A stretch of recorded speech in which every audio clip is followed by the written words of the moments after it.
Falegnameria Paludetto. Da più di 60 anni. Il legno su misura a casa tua. TG Plus News edizione di Venezia, buonasera.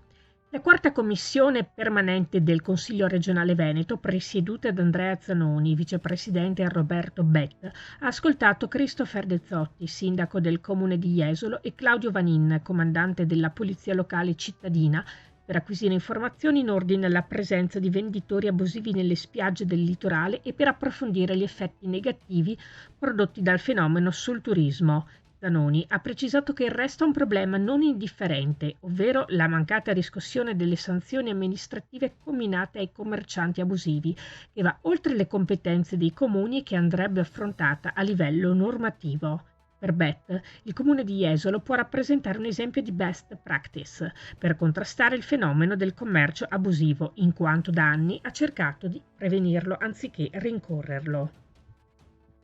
Passiamo al meteo. La Protezione Civile del Comune di Venezia, sulla base dei dati del Servizio Meteorologico del Centro Funzionale Decentrato della Regione Veneto, ha diramato un'allerta maltempo da venerdì 20 alle prime ore di sabato 21 ottobre per possibilità di temporali anche associati a forti raffiche di vento e rovesci.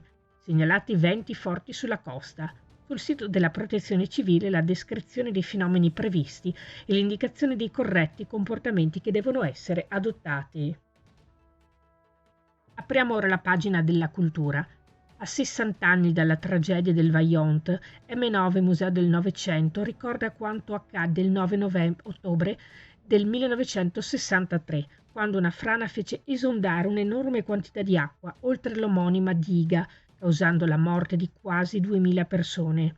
Sabato 21 ottobre, ore 19:30, all'Auditorium Cesare De Michelis, la rassegna Oltre la diga, 60 anni di memorie del Vajont, si conclude con Diga, una performance concerto audiovisiva di e con l'artista Alessandro Zanier, sotto lo pseudonimo musicale 8Dix, realizzato in collaborazione con Distretto Veneziano Ricerca Innovazione.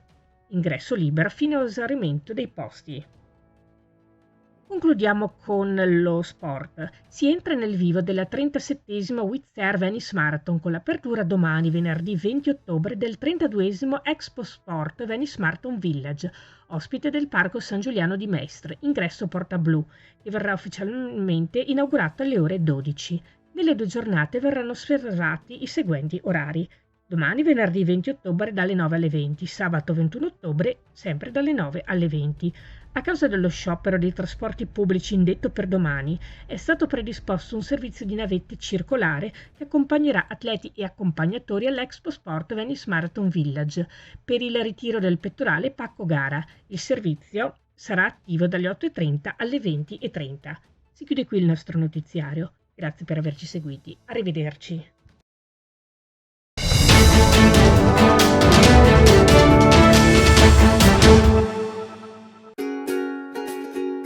Falegnameria Paludetto. Da più di 60 anni. Il legno su misura a casa tua.